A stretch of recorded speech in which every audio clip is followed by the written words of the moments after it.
and the budgetary decisions of his government, including slashing the housing and employability budgets, the IPPR, Save the Children and the Joseph Browntree Foundation have said that the interim poverty targets are now at risk or are going to be missed. Does he agree with those experts? Minister.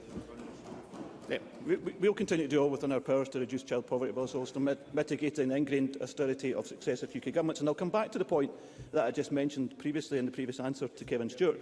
We've written to Keir Starmer in that regard in terms of what he's currently saying, and we've had no answers back in terms of that. Let's hear the Minister. So, the other point I think is very important. In contrast, the UK Government has scrapped its child poverty target, for example, in 2016, and has continued its campaign of austerity. And if he wants to talk about comparing records, in January, children's groups, along with the Welsh Children's Commissioner, criticised the Welsh Labour-run government for failing to set targets. Thank you. That concludes general questions. The next item of business is First Minister's questions, and at question number 1 I call Douglas Ross. Thank you, Presiding Officer, and can I remind the Chamber that my wife is a serving officer with Police Scotland. My colleague, Murdo Fraser, was the subject of a spurious complaint about a social media post which was critical of the SNP government. He discovered that Police Scotland had recorded the complaint against him as a non-crime hate incident. No crime was committed, but he is now on the police record as a perceived offender in a supposed hate incident, despite never being charged, tried, convicted, or even informed the police had a file on him. Humza Yousaf, how can it be right that innocent people are put on the police record when they have done nothing wrong? First Minister. Presiding Officer, let me try to provide some context on the issue that Douglas Ross raises.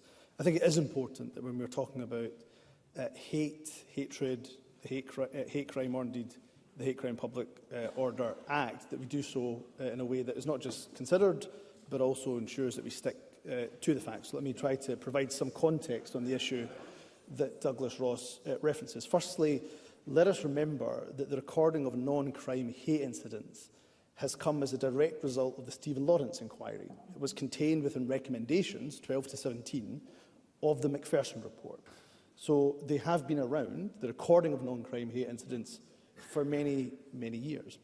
Secondly, as well as being around for many years, non-crime hate incidents are recorded, non-crime incidents are recorded for other incidents as well that don't meet a criminal threshold, such as, for example, for domestic abuse incidents. And I don't know if Douglas Ross is suggesting or not that he doesn't think that domestic abuse incidents shouldn't be recorded if they don't meet a criminal threshold, or whether it's just in relation to hate crime or not. Thirdly, let me be clear that, of course, the Hate Crime Act is not yet in force, so there's nothing within the Hate Crime Act that changes how hate crime, or indeed a non-crime hate incident, is recorded. Let me, if I can, make that point by quoting Professor James Chalmers, who is well known to this chamber. He says, and I quote, "Such recording, in terms of non-crime hate incidents, is a long-standing feature of police practice. Communicating clearly just how little the Act changes is essential to avoid undue fears about its impact and any attempts to abuse it." Lastly, Presiding Officer, because I know this is a substantial issue, that notwithstanding this, Police Scotland have made it clear last year, and again they've made it clear because of recent press inquiries, that they will be reviewing how non-crime hate incidents are recorded, cognisant of the changes that have been made in England and Wales. So I go back to the central point that I started with, Presiding Officer, that there is far too much hatred. We all accept that in our society. We all should come together in order to help to tackle it. And I would urge the Conservatives in particular, notwithstanding legitimate questions that Douglas Ross asks, to come together in that effort to support the Act and support a zero-tolerance approach to hatred in our society. Douglas Ross. Well, we all have a zero-tolerance approach. We all have a zero-tolerance approach to hatred in society, but my question, which the First Minister took over 2 minutes to try and answer, was should innocent people have a police record when they have done nothing wrong? And it sounds from that answer, from Humza Yousaf, that he believes they should. And he's previously said this is about monitoring, about gathering data. But what will the value of that data be if we can now see that individuals can put forward multiple complaints with little or no substance in them, and that data will then be stored and recorded in the way it has with Murdo Fraser? And this unacceptable incident is just the tip of the iceberg. The SNP's Hate Crime Act will come into force in just a few days' time and could lead to more cases just like this. The controversial new law is ripe for abuse. In a letter to this Parliament's Criminal Justice Committee, the Association of Scottish Police Superintendents said that some individuals will, and I quote, will seek to weaponise the new legislation and associated police investigation. Does Humza Yousaf agree with some of the most senior police officers in Scotland? And does he accept that this law could be weaponised? First Minister. Presiding Officer, Douglas Ross says that we all have a zero-tolerance approach to hate crime. I'm not entirely convinced that when you take money from a racist misogynist and then refuse to give it back, that is a zero-tolerance approach whatsoever. In relation to the issue of non-crime hate incidents and the impact and the effect they have and what is the purpose of them, I refer Douglas Ross to the Chief Constable, who was very clear at the Scottish Police Authority board meeting just last week, the value of the recording of hate incidents. And she said, and I quote directly, "On reporting hate incidents, they can and do give us a sense initially of community tensions. So they are useful to us in terms of engaging with communities, engaging with different groups and communities, and being able to understand where there is potential for tensions to be raised," at the end of quote. So I would say that there is an understanding of the reasons and rationale why hate incidents are recorded. That is precisely why the Macpherson report recommended them in the first place around about 25 years ago, Presiding Officer. Let me say, in terms of the Hate Crime Act itself, of course we take seriously what is said by the Scottish Police Federation, ASPS or any other representative organisation representing police officers. But I think it is incumbent on me to say that this Act, of course, the new offences in relation to stirring up, are hugely important. Those stirring up offences for racial hatred have existed since 1986. We are simply extending those protections to other marginalised groups. I think it is important for Douglas Ross to be honest, to tell people in this chamber and also the people of Scotland, who is it that he thinks is not deserving of those protections in the same way that I have been protected because of my race since 1986. Douglas Ross. The problem is, First Minister, people will not be protected if the police cannot do their job. We have warnings week after week from officers on the front line, from the Police Federation and now from the Association of Scottish Police Superintendents. Their line at the top of their letterhead says, representing the operational leaders of the police service in Scotland, they are giving as stark a warning as possible to this SNP government that the bill is flawed. It is not going to do what MSPs who supported it wanted it to do. And those warnings are being ignored by Humza Yousaf. But let's see if he will also ignore others on this. Katharina Casper is the chair of the Scottish Police Authority's Complaints and Conduct Committee.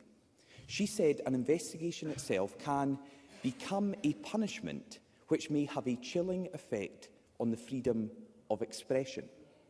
And Humza Yousaf has directed his comments today at me as Conservative leader and the Conservative Party. What does he say to one of his most senior SNP MPs, Joanna Cherry KC? She said this, and I quote, "For many, the process will be the punishment. Being under police investigation will be stressful, costly, damaging to reputations, and could lead to problems in the workplace." Presiding Officer, the police should not be dispatched to people's doors to check their thinking. Doesn't the First Minister recognise the chilling effect his law will have on free speech? First Minister. Presiding Officer, these issues were rehearsed last week, but to emphasise and reiterate to Douglas Ross that there are, of course, protections of freedom of expression, freedom of speech explicitly within the bill. In fact, there is a triple lock protection because there is explicit reference in the bill itself in relation to freedom of expression, and they were a matter of compromise between the government and members of the opposition. I think they were a good example of how we do legislation here in this Parliament. Of course, there is a reasonable person defence within the legislation itself, and of course our legislation has to comply with the European Convention of Human Rights and the important articles within that in relation to freedom of expression. Secondly, Presiding Officer, I have absolute faith in police's ability to weed out vexatious complaints. They unfortunately have to deal with vexatious complaints. Of course, a whole range of legal matters and complaints that are made right across the legal landscape. I have absolute faith in their ability to address those issues in ways that are appropriate. And let me go back to the central point here, that stirring up offences are not new.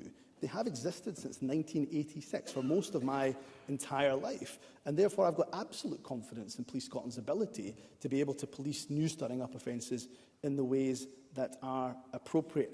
And let me say again to Douglas Ross that his party, the Conservatives, did support stirring up offences when they were brought, when those offences were extended in England and Wales in Westminster. So if they're okay in order to protect people in England and Wales, why are they not okay to protect people here in Scotland? And I say to Douglas Ross, if he believes in a zero-tolerance approach, if he believes that somebody who's Jewish or elderly or gay or disabled should be protected from behaviour that's threatening or abusive and intended to stir up hatred, then why is he opposing this legislation? Because from my view, it certainly looks like just for the sake of opposition, Presiding Officer.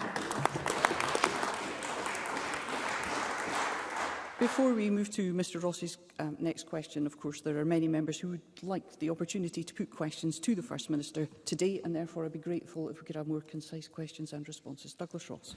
Humza Yousaf can see absolutely no flaw in his legislation that he took through this Parliament, despite the overwhelming evidence we are getting from frontline officers and many others. The Hate Crime Act will come into force on April Fool's Day, but it is no joke. The Scottish Conservatives opposed it at the time and still do. It is so flawed that whatever its intentions, it is likely to create more division. Overworked, under-resourced police officers will be forced to deal with hundreds of malicious complaints. Humza Yousaf's law could be weaponised against people with opposing views. Police investigations will tarnish the names of innocent people and could silence them. This law is overreach by the SNP. So how long will it take before the Hate Crime Act goes the same way as named persons, offensive behaviour at football, gender recognition reform and every other flawed SNP law? First Minister. Presiding Officer, the Hate Crime Act is one that not just I am proud of, but this entire Parliament should be proud of. And of course, every single political party came together to support that act, except the Scottish Conservatives. And why should they be proud of it? They should be proud of it because it was supported by a number of groups that represent some of the most marginalised in our communities. The Scottish Council of Jewish Communities stated, and again I'll quote, that they support the bill, strongly support the introduction of this new offence, that's a stirring up offence, and its application across all protected characteristics. Why is it important? Well, it's important because Lord Brackadale, who led the independent review, which then of course helped us to develop the Hate Crime Act, said that stirring up of hatred may lead to violence or public disorder. It may incite people to commit offences such as assault. He called it conduct that is morally wrong. And I think he is absolutely right to do that. So we have freedom of expression clauses within the bill that protect people's right to freedom of expression. But what we do with this Hate Crime Act is we ensure that Scotland does send a message, this Parliament sends a message, this country sends a message to those who are often the targets of hatred, that we truly have a zero-tolerance approach. Presiding Officer, that's something I'm very proud of indeed. Question number 2, Anna Sarwar. Presiding Officer, our country faces serious challenges that demand serious leadership. But in the past year, we have had a government led by Humza Yousaf with no vision, no strategy and no plan. Not my words, but the words of many in his own party and leading figures across the country. On the two biggest issues facing our country, Audit Scotland has said the First Minister's government has no vision for the NHS and is lacking political leadership on the economy. In the midst of a housing crisis, Shelter Scotland has said the First Minister has no credibility. And as our country grapples with the climate crisis, the Climate Change Committee says the government has no comprehensive strategy and no credible plan. So does he agree with the verdict of the experts that this is a government with no strategy, no vision and no plan? First Minister. I tend to believe in the verdict of the Scottish people, who time and time again have trusted the SNP to be the government of Scotland and have rejected Anas Sarwar and his Labour Party time and time again. And Anas Sarwar, who is famed for his hubris, is already putting up the bunting, is already telling people of Scotland that their votes have been taken for granted, whereas this Scottish Government, this party that I lead, will never, ever take the people of Scotland for granted in any election whatsoever. And let me say to Anas Sarwar, on some of the issues... Let's hear the First Minister. They don't want to hear the record of this government. Let me tell them the record, presiding officer, of this government. When it comes to the NHS, of course, we have record investment of over £19.5 billion in this health service. We have statistics this week showing that we have record numbers of junior doctors joining the NHS, presiding officer. Record levels of staffing under this government in the NHS. And, of course, presiding officer, we are making improvements. We're helping our NHS through recovery. How? By investing in our NHS staff to the point where they are the best paid staff anywhere in the UK. And, of course, what is markedly different in Scotland and compared to Conservative-run England, or indeed Labour-run Wales, is in Scotland we haven't lost a single day of NHS activity to strike action. Anas Sarwar. Officer, record levels of denial and bluster from the First Minister right there. No vision, no strategy and no plan, failing on the basics of government. And this incompetence has consequences. In health, NHS waiting lists have gone up in the past year, with tens of thousands of more people added. On the economy, a complete failure to deliver growth and businesses struggling and cancelling investment. In justice, greenlighting plans to let crimes go uninvestigated and police stations closing across the country. In education, standards falling, violence rising and teacher numbers being cut. And in housing, a cut of £190 million when tonight nearly 10,000 children will go to sleep without a home to call their own. First Minister, this is your record after just a year in the job. How can Scotland afford another 2 years of this? First Minister. Presiding officer, my record in the last year has seen, of course, will see an estimated 100,000 children lifted out of poverty here in Scotland. That record, of course, has seen a record number of junior doctors joining the NHS in Scotland. That record sees the best paid NHS staff anywhere in the UK. It sees not a single day of NHS activity lost to strike action, which is very different this week, where in Labour-run Wales, where junior doctors have once again been forced to go on strike, presiding officer. And in terms of the key economic indicators under this government, GDP per head is increased at a greater rate in Scotland than it has in the UK. Productivity has increased at a greater rate per head comparison to the rest of the UK. And just last month, statistics, of course, showing that we have greater private sector employment growth, better than any other nation or region of the UK. And what is Anas Sarwar's record? The only consistency over the last year, presiding officer, is that he is completely inconsistent, U-turned, dumped every single principle or policy and fallen into line behind Keir Starmer, presiding officer. Anas Sarwar. Even they're feeling sorry for him, presiding officer. The First Minister doesn't seem to want to. The First Minister Let's hear doesn't Mr. seem Sarwar. to want to listen to me or to the experts or business leaders across Scotland. So maybe he'll listen to his own side. In just a year of his leadership, 3 defections, 9 SNP MPs abandoning ship, and his own deputy leader saying SNP MPs might not turn up to work. He's been called authoritarian by one of his longest-serving MSPs, accused of lacking vision by Kate Forbes, called a commentator, not a leader, by Alec Neil, and his general election strategy has been trashed by Pete Wishart, his party's longest-serving MP. And in one short year, Humza Yousaf has lost every electoral test he has been set. So is he worried that the people of Scotland, like many people sitting behind him, believe that Alec Neil is right, that the strategy is mince? First Minister. Presiding Officer, again another display of Anna Sauer's famed arrogance and hubris in this chamber, taking the people of Scotland for granted. And he talks about vision. He talks, Presiding Officer. First Minister. Sorry, he's getting colleagues. support from the Conservatives, Presiding Officer. I tell you everything you need to know. No, First Minister, if you might sit. Let's ensure that we can hear one another.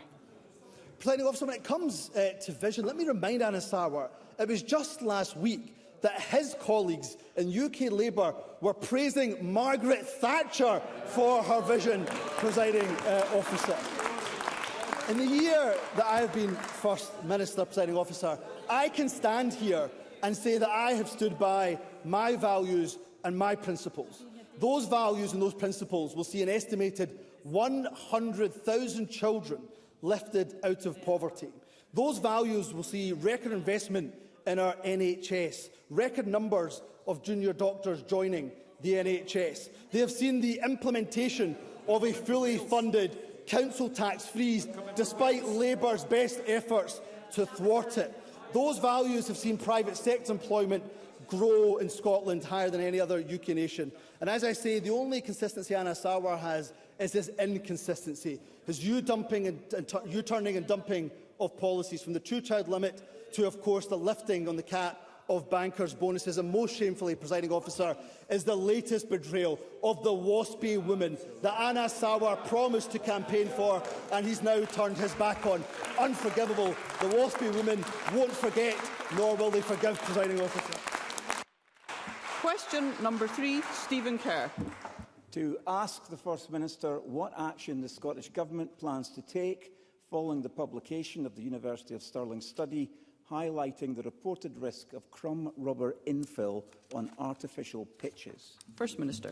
Local sport and leisure facilities, including, of course, artificial grass pitches, are vital in supporting the physical and mental health of the nation. We will, of course, give full consideration to the new research in this area, and we're supportive of efforts to examine evidence that have been commissioned by DEFRA on the wider impacts of microplastics. This report, expected early next year, will be material in helping shape regulation that we will take forward in this very area. One factor that will also help to shape our future action is the work of the EU to phase out the use of rubber crumb in 2031. Sport Scotland is also working with others to explore alternative artificial pitch systems and more suitable infill products to replace the spread of microplastics in the environment. Stephen Kerr. Well, I thank the First Minister for his reply, and it is important to say that we aren't talking about all artificial playing surfaces. For example, there's an excellent new artificial pitch at Falkirk Stadium, installed after the UK Government, working with the SFA, provided funding through the Levelling Up Fund. But what we are talking about is one particular type of artificial pitch, the type which uses artificial turf crumb rubber infill from shredded end-of-life vehicle tyres. This is terrible for microplastics and is highlighted in the Stirling University report, potentially bad for health. And the obvious question is, do we know exactly how many such pitches there are, or indeed where they are? So will the First Minister commit the Scottish Government to coordinate and work with local authorities to determine the state of artificial pitches across Scotland and to publish the results? First Minister.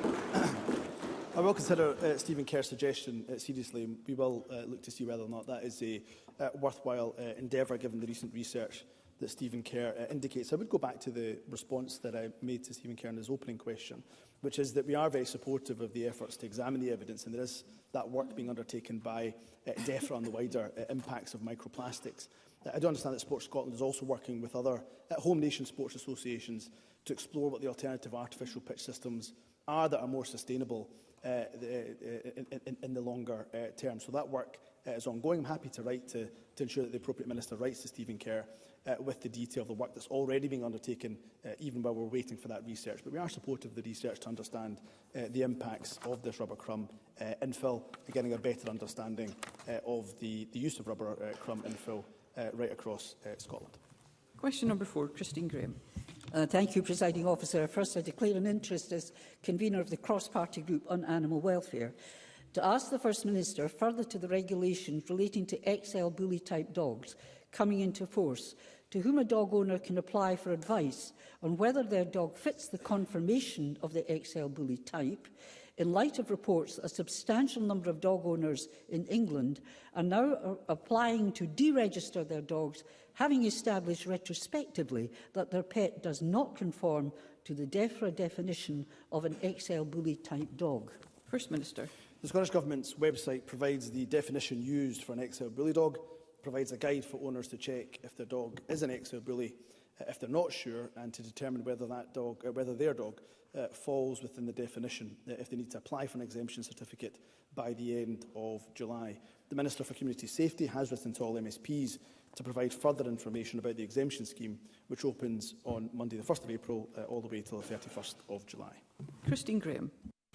I thank the First Minister for his reply. In England and Wales, 55,000 applications have been made for registration, 300 dogs put down, healthy and well-behaved dogs, as a result of knee-jerk UK legislation following horrendous but very few fatal dog attacks, not even wholly attributable to an XL Bully type. There is yet no UK guidance on how to deregister. The pet owner decides if their pet conforms to the DEFRA definition: 20 inches in height for a dog, 19 inches for a bitch to be registered, and if it doesn't conform to that, you needn't check the other confirmation characteristics. Can I respectfully suggest that the Scottish Government provide clear guidance to the public at large in a publicity scheme on the definition and on deregistration, given that we are stuck, frankly, with this wholly unnecessary and unjust legislation? First Minister. Presiding Officer, can I first of all note, of course, Christine Graham's criticisms of the way that the UK Government brought forward this legislation, and then I know she also has concerns about the Scottish Government action in this regard, but nonetheless she has been constructive in her challenge, and I welcome that approach. And I think her ask in order for the Scottish Government to be crystal clear about the guidance, but also seeking to look at some kind of publicity campaign, is one that I will absolutely take away and give it weighty consideration. I know the member is absolutely passionate about this issue, and we are seeking to, she recognised, close a loophole that has been created by the UK Government legislation, and therefore it's important that the definition of an XL Bully dog is consistent across the UK. On deregistering the exemption process, we are again looking to try to have a consistent approach across the UK, and we're in discussions with the UK Government on this. But nonetheless, I will take away what Christine Graham has said and suggested in terms of crystal clear guidance and any potential publicity that we can make, that we can do around that guidance, Presiding Officer. Jamie Green. Thank you, Presiding Officer. Much of the current confusion could have been avoided if Scotland had kept pace with other parts of the UK on regulations of this nature. Yesterday, in fact, the Community Safety Minister reiterated the Scottish Government's position that it is deed, not breed. However, this is breed-specific legislation by its very nature. In a number of weeks, we've seen attacks on people. We've had dogs killed. The armed police have had to restrain this type of dog, and there have been a series of very serious incidents, sometimes fatal to humans and to other pets. So the problem is clear. What I'd like to know from the First Minister is how can the Government maintain its deed, not breed position that it currently holds? But more importantly, what will the Government do to enforce these new regulations and to ensure that there is clarity to the public? First Minister. Well, I say to Jamie Green, he makes the point that we didn't keep pace with UK legislation. Well, we weren't informed about UK legislation. The first we were ever told about it was via BBC News website on the 15th of September as it was being reported. It was 2 weeks later that the Scottish Government actually then received a letter from the UK Government on the 29th of September on the actual issue, but it had no detail at all on the specific approach, and crucially no detail on the potential impact on Scotland. And then on the 14th of November, the Minister for Victims and Community Safety Communities wrote to the UK Government to seek clarity on controls on English and Welsh XL Bully dogs in terms of selling or gifting dogs in Scotland. On the 14th of December, a month later, the relevant UK Government Minister replied, giving no clarity whatsoever on the issue at all. So Scotland does have a dog control notice, as the member knows. It doesn't exist in England and Wales. It's a regime and a system that I have great confidence in. There's more than 1,200 active dog control notices at the moment, and XL Bully dogs represent 2% of the DCNs that are in force. I stand by the deed not breed. The departure from the deed not breed approach is not one that we have taken lightly at all. We've had to respond to circumstances in other parts of the UK. What would make our life materially much easier and be more consistent in terms of our approach would be if the UK Government didn't just announce legislation that could have an impact in Scotland without telling us, but actually engage with us beforehand, Presiding Officer. Question number 5, Paul Sweeney. To ask the First Minister what the Scottish Government is doing to expedite the restoration of the Glasgow School of Art in light of it being nearly a decade since the first fire.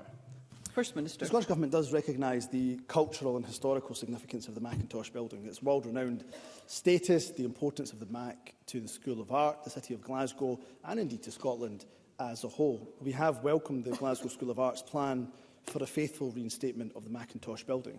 The Macintosh building is, of course, owned by the Glasgow School of Art, who have responsibility for their own strategic and operational decision-making.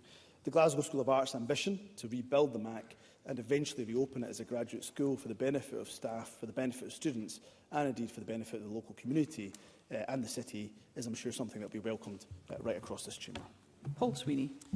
The Glasgow School of Art's Macintosh building is indeed one of the world's most revered Art Nouveau buildings. It is an intrinsic part of Glasgow's identity, yet the shell of the building has now been left languishing for 10 years after the devastating second fire of June 2018, as chronicled by the Herald newspaper this week. Like the French President did with Notre Dame, will the First Minister now personally intervene to expedite restoration of the Glasgow School of Art by following international best practice and establish a new statutory delivery authority with specific responsibility for developing and delivering the restoration project in concert with the Glasgow School of Art by 2030? First Minister.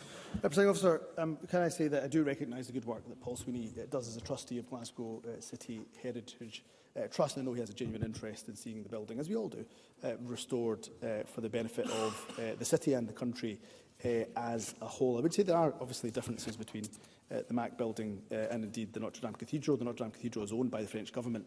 Of course, the Mac is owned by the Glasgow School of Art. And what I would say is that some of the delays, and it's absolutely right for Paul Sweeney to question and other members to question the length of time that restoration is taking. It would be fair to say, as part of the context, that for a number of years, of course, the building was under the control of the Scottish Fire and Rescue Service as they were continuing to conduct their investigation into their fire because of the complexities that took a number of years. So the Glasgow School of Art continues to have responsibility for the Mac. I don't think the Scottish Government commandeering that building is the right approach.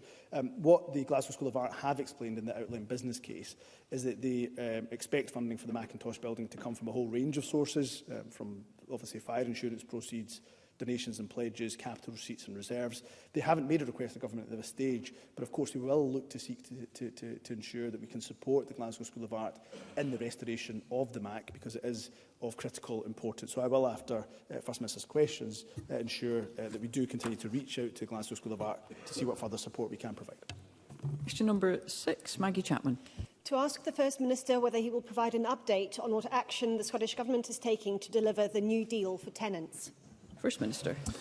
I'm delighted that on Tuesday this week the Housing Scotland Bill was introduced to this Parliament, marking a huge milestone in our commitment to help deliver that new deal for tenants that we're extremely proud of. This bill creates new tenants' rights. It introduces powers for longer-term private sector rent controls. It will also introduce new duties aimed at the prevention of homelessness. A fairer, well-regulated private rented sector is in the interest, of course, of both tenants and indeed of responsible landlords. Our proposals will help to improve affordability for tenants in the private rented sector, while recognising the importance of landlords investing in property quality. Maggie Chapman. Thank the First Minister for his answer. The Housing Bill's publication is an important step in delivering the new deal for tenants. It includes key policies that Scottish Greens consider vital: protections against evictions, a framework for long-term rent controls, new rights for tenants to have pets and decorate their homes. I know many want it to go further, but vested interests say it is already too radical. Can the First Minister say how the Scottish Government has sought to make these proposals robust against legal challenge? And can he commit to ensuring that the voices of tenants are heard as loudly as those of property investors? First Minister. Can I say, Presiding Officer, that I'm very proud of the Housing Bill and the additional protections that we are bringing forward for tenants. Let me also, though, recognise, I think this is an important point to make, that the vast majority of landlords are responsible landlords, and they will undoubtedly have a good relationship with their tenants. And I'm really grateful for everybody's engagement, tenants, landlords, the private rented sector, investors and others, for their engagement over the last 2 years since we first consulted on the new deal for tenants. We will, of course, continue to listen to the voices of tenants, as we have done throughout. Tenants who have clear rights, which they know how to exercise, they feel empowered to use. It's not just good for tenants, but as I've mentioned already, it's good for landlords, and I would suggest good for letting agents too. I recognise there are strong feelings around some of the measures being proposed in the bill. However, the Government believes the rented sector reform measures continue to safeguard the reasonable and proportionate use of landlords' property for rental purposes, seeking to deliver a fair balance between the protection for tenants, which I think we all accept, agree and support, and also the rights of landlords as well. I hope we can all agree a fairer, well-regulated rented sector is good for both tenants and responsible landlords. Brief supplementary, Karen Adam. Thank you, Presiding Officer. Yesterday, the National Tenants Union Living Rent described the proposed housing bill as a huge step forward for tenants. Can the First Minister outline how this new legislation will help to prevent homelessness and build on Scotland's already strong housing legislation? First Minister. Scotland does, of course, already have the strongest rights in the UK for people who are homeless, but we know we can do more, and we want to build on this record, hence the legislation that has been introduced. The bill brings a renewed focus on prevention, so that households do not have to go through the trauma, the disruption of homelessness in the first place. Relevant bodies, such as health boards, will be required to ask and act about a person's housing situation, and local authorities will be required to act earlier to prevent homelessness. Matt Downey, Chief Executive of Crisis, has, and I quote, strongly welcomed the bill, saying the plans hold the potential to create a truly world-leading homelessness system. Our job, of course, is to make sure that potential translates into reality, and we are committed to working closely with stakeholders in ensuring the guidance and training to support the new prevention duties will be fit for purpose. We move to constituency and general supplementaries. Let's keep them concise and the responses too. And I call Miles Briggs. Thank you, Presiding Officer. 2 years ago in the Coming Home report, ministers pledged that by March 2024 we would see real change with out-of-area residential placements and inappropriate hospital stays for young people end, and that we would actually see a proper care package put in place for families, and families and individuals having that choice taken into account. Now, the Government have failed to deliver that, so can I ask the Minister, when will he update Parliament on this promise made to some of the most vulnerable people and their families in our country? First Minister.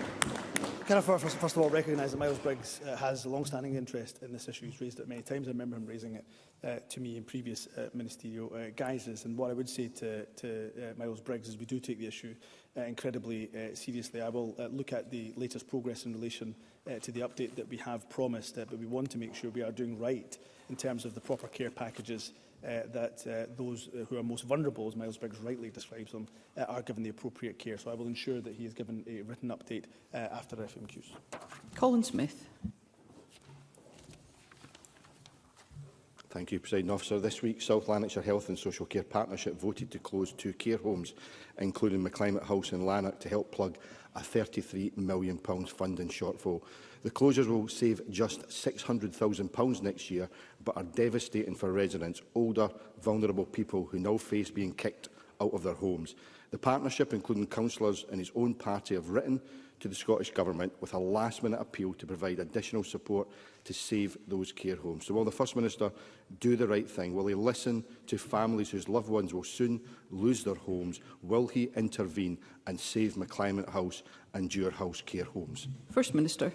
Presiding Officer, in terms of the closure of Dewar House and McClimate House in South Lanarkshire, I mean, of course, nobody wants to see the closure of good quality care homes. And I should say the context of this, of course, is that we have increased local government settlement for 24-25, and of course we have met our ambition to increase social care spend by 25% 2 years earlier than we said we would as well. Nobody wants to see the closure of good quality care homes, but care homes we know can close for a number of reasons, and that's why we're committed to that National Care Service, which provides that national, consistent, high quality of social care support. What I would say to the members, it is disappointing that South Lanarkshire Council, run of course by his party, are choosing to disinvest, and we will be seeking assurances that alternative arrangements are put in place to support the people of South Lanarkshire. And I go back to the point, of course, that we are giving an increase, a real terms increase, to a local government in Budget 24-25, Presiding Officer. Colette Stevenson. Thank you, Presiding Officer. The First Minister may be aware of Glen Almond Group Limited going into administration earlier this month. This led to almost 100 people being made redundant with no notice, including 94 people at Valve Components Limited in East Kilbride. Can the First Minister outline what support has been or can be provided to the workers there? And can he also talk about his vision for the future of manufacturing in Scotland, a proud part of our history, but a sector with a key role to play in our future? First Minister.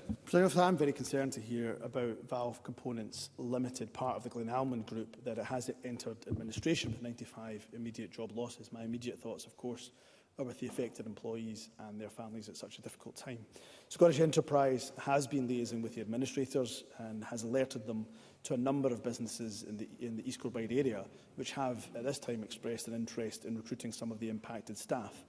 In addition to PACE information being provided to employees, a PACE event was also held last week with a view to minimising the time individuals affected by redundancy are out of work. In terms of the broader vision, of course, I'm happy for the appropriate Cabinet Secretary to write to Colette Stevenson with details, but we are investing in the manufacturing sector's future, notably £75 million in the flagship building of the National Manufacturing Institute in Scotland, which I was proud to open last June. Annie Wells. Thank you, Presiding Officer. I Write Book Festival, which has been running in Glasgow for nearly 20 years, has been cancelled this year, just weeks before it was due to return, after its funding bid was rejected by Creative Scotland. And this comes just weeks after it was revealed that the Quango initially awarded an explicit film £85,000. Can the First Minister clarify Creative Scotland's prioritisation process in cultural funding decisions, and what steps the Scottish Government are taking to safeguard the diversity and vibrancy of Glasgow's cultural landscape? First Minister.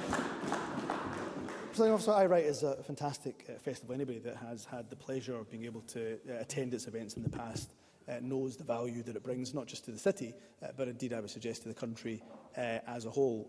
Of course, Annie Wells will be aware that these decisions are for Creative Scotland to make, and they make them independently of Scottish Government ministers. Nonetheless, of course, having been alerted to the news, I will look at what potential support Scottish Government can provide, because Annie Wells is right. I Write is a fantastic festival, and I would say it's something of a cultural icon, an institution within our festival and cultural landscape. So I will examine the issue and, of course, be happy to keep the member updated. Alistair Allen. How does the First Minister respond to reports today that Brexit has cost Scotland up to £100 million a year in salmon exports? Companies have faced increased costs due to the hard Brexit the Tories forced on Scotland, and Labour too has now reportedly rowed back on its pledge to renegotiate the UK's Brexit deal. Does the First Minister agree that in continuing to endorse Brexit, both the Tories and Labour are showing little regard for this vital industry? First Minister.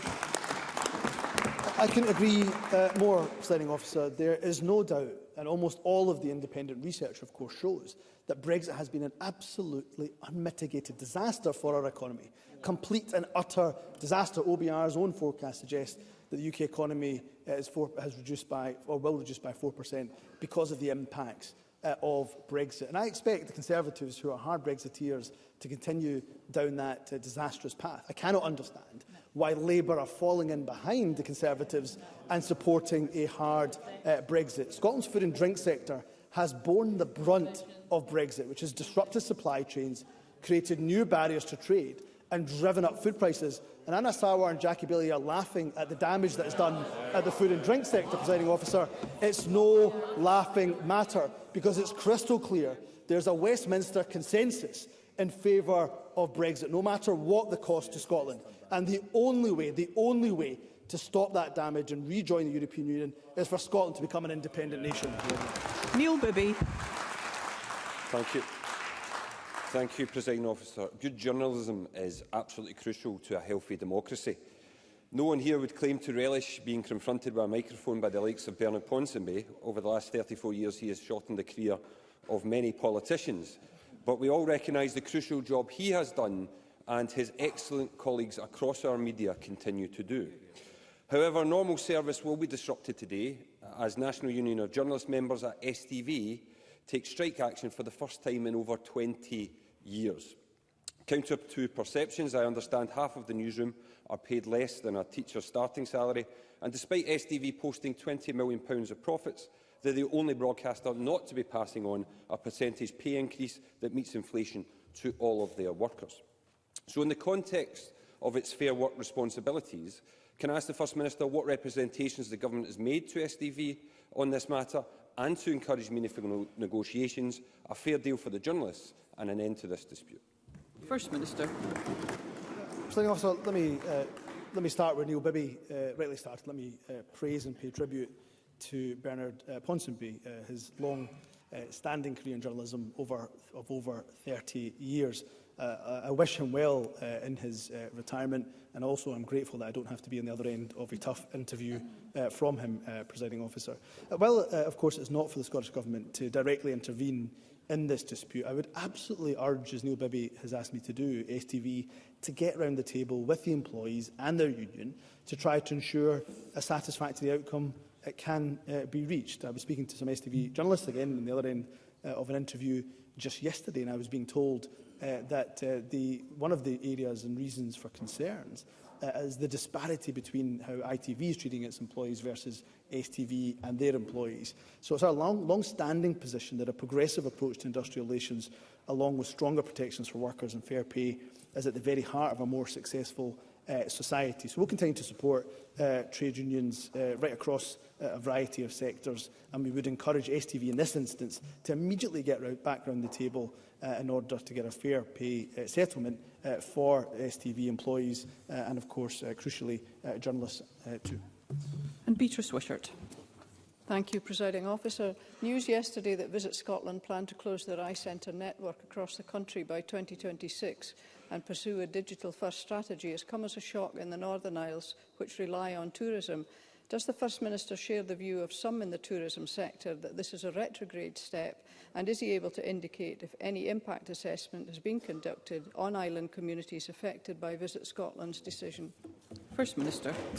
Presiding Officer, of course, it is really important for Visit Scotland to continue its engagement with the tourism sector. They have done that, of course, in relation to this decision. Visit Scotland's own research shows that 99% of visitors now book accommodation in advance of travelling, and 67% of global travellers book their whole itineraries in advance of arriving at their destination using online tools, social media, or indeed travel intermediaries. A number of visitors using eye centres have significantly dropped over several years, but particularly after COVID, and the decrease from 2019 to 2023 ranges from 16% to 57% across 25 locations. Notwithstanding that, the points that Beatrice Wishart makes are important, and I would expect Visit Scotland to continue to engage in what is an important sector for Scotland, the tourism industry, which is worth so much to us, but also, of course, opens Scotland up to the rest of the world.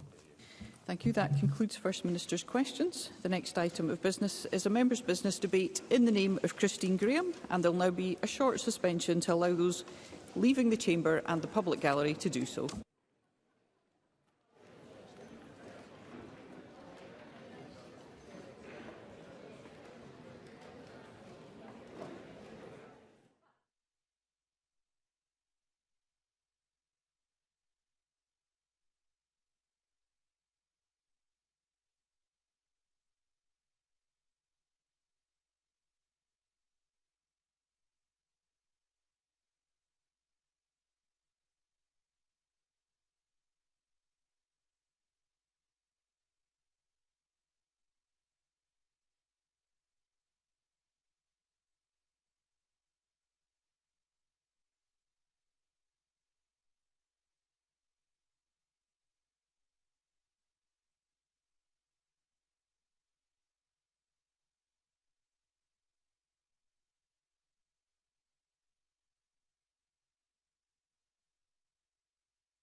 Thank you. Could I ask those who are leaving the chamber to please do so quickly and quietly, as we are about to move to our next item of business. Thank you. And the next item of business is a members' business debate on motion 12187 in the name of Christine Graham on congratulating Crystal FM Pennycook as the best community radio broadcaster at the SME News Scottish Enterprise Awards. This debate will be concluded without any questions being put, and I would ask those members who would wish to speak in the debate to please press the request to speak buttons, and I call on Christine Graham to open the debate. Ms Graham. Thank you very much, Deputy Presiding Officer. It's a pleasure to speak, and not for the first time, on the importance of community radio. This debate, as you've said, focuses on Crystal FM, located in Pennycook in my constituency, and in particular on the success of the station winning the Best Community Broadcaster Award for the second time. I visited the studio recently, and very professional it is too, and met up with Colin McCall, the anchorman, and a man who has devoted his time to the good of Pennycook over decades, first campaigning with him to save Jackson Street facilities years ago. Unfortunately, that was a battle lost, but you can't keep a good man down. So we had a good long chat about all the station does and some of its issues, which I'll come to, as well as more about Colin. Launched on 1st December 2013, it's run by volunteers, broadcasting over South Midlothian, Edinburgh and the Lothians, as well as to listeners all over the world via the internet. With over 50 presenters and information providers involved, it has non-stop 24/7 output and is an important part of the community, but depends on donations and subscriptions. Simply to survive, it has to raise $12,000 annually and has overcome setbacks over the years. Flooded studios, a move to temporary accommodation for a period of 6 months, and then when COVID appeared, it required to move to other premises to ensure the studios were COVID compliant. As a result, it went from its temporary accommodation to a permanent home in the Eastfield Business Centre in Pennycook. So the radio service has been maintained, meaning that youngsters from Penny High, Beeslack High School, Peebles and Lastmead High Schools can continue to participate in the service, gaining hands-on experience in all aspects of broadcasting, thereby developing skills, confidence and self-esteem. These committed volunteers ensure the smooth running and scheduling of programmes. They do outreach work with individuals who are housebound and encourage others to visit the studios to participate in discussion and learn new skills and to allow spells away from their home isolation. In particular, older members of the community enjoy the autonomy in the creation of their own shows and the community engagement involved, thus giving them that good feel factor, enhancing mental health. Individuals with special needs are catered for, including 2 with physical handicaps, and an individual who is autistic and one who suffers from Asperger's. Now to funding, a constant worry, but supported by 12 businesses classified as proud supporters of Crystal FM, and numerous individuals who also pledge support with regular and frequent financial pledges and numerous donations received from others from time to time. The Crystal FM Radio Club provides financial support via membership fees, but outlays are substantial. Ofcom, £6,000. Wireless and telegraphy, £2,500. These are over a 10-year period. Music licensing fees to PPL, PRS, MCPS, £30,000. VAT payments made in excess of £25,000 over the 10 years. And that is a particular cruel levy on this local service, which is not a business and therefore cannot apply to be VAT registered, as it doesn't have income levels. VAT is reserved to Westminster, but I do hope at some point something can be done for these organisations when they have these VAT burdens to carry. More, actually, from a really good website they have. It has well over 110,000 hits on the website, and now with over 50 presenters and information providers involved, as I've said, in 24-hour a day, 7 days a week output. Back to Colin McCall, station coordinator, former primary school teacher, now in his 80th year, but like me, he's flourishing. He founded the station which was shortlisted for a community award in last year's Midlothian East Lothian Chamber of Commerce Awards, with a handful of other enthusiasts who donated £100 each. And a quote from Colin: "Crystal FM came to fruition because Black Diamond (brackets in Newton Grange) was not receivable over here in Pennycook. I forwarded an application of Ofcom to extend the area to Pennycook and they refused. They did, however, say they looked favourably on a Pennycook application. 6 or 7 of us put £100 on the table, and 18 months later, Crystal FM came about. This is the start of our 11th year, and we have a great team of volunteers who have made that possible." Close quotes. Overall, the station reach is supposed to be 6 miles from the studio in Eastfield Business Centre in Eastfield Farm Road in Pennycook. But as Colin says, quotes, "How do you stop a radio signal? It's variable, because you can go a very short distance and the signal is lost, or you go a long distance and pick up the signal. For example, I've picked up the signal from the golf course car park in Kirkcaldy. Don't know what he was doing there. And it's excellent quality in the car. But our signal also reaches Ratho near Edinburgh, so it must go through a gap in the Pentland Hills." Isn't that intriguing? Continuing the quote, "We now stream out online, and it's interesting to note that since we moved to our new studio more than 2 years ago, we now have over 100,000 hits on our website."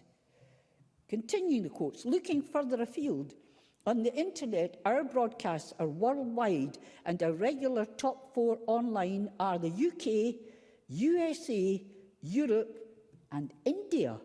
We also have listeners in Australia. I don't really know why we have listeners in India," he says, "but it may possibly be a link to the people who live there, and it allows their relatives to listen. But India has always figured in the top 3 or 4, close quotes." And there's a wee exercise for somebody. Find out why India listens to Crystal FM. Good stuff, Colin. Finally, Deputy Presiding Officer, I commend all who work at Crystal FM, the volunteers, the donors and the listeners who make it all worthwhile, and I wish them many more decades ahead. Thank you very much. Thank you, Ms Graham. I now call Claire Hockey to be followed by Craig Hoy. Ms Hockey. Thank you, Presiding Officer, and I would like to congratulate Christine Graham on securing today's debate, and I too pay tribute to Crystal FM based in the member's constituency for winning the Best Community Radio Broadcaster Award. Community radio stations provide a voice for our local communities, and for my speech today, I want to highlight and celebrate one of the UK's 300 licensed community radio stations, Camglen Radio, which is based in my constituency. Camglen Radio, as the name suggests, primarily serves the areas of Cambuslang and Rutherglen in my constituency, as well as surrounding localities, broadcasting on 107.9 FM locally and worldwide online. Part of the brilliant local third sector organisation Healthy and Happy Community Development Trust, Camglen Radio has broadcast since 2007 and became a full-time service in 2015. As it says on their website, the station's purpose is to address inequality and improve well-being, and they do this through supporting local people to be active and involved by providing media training and skill building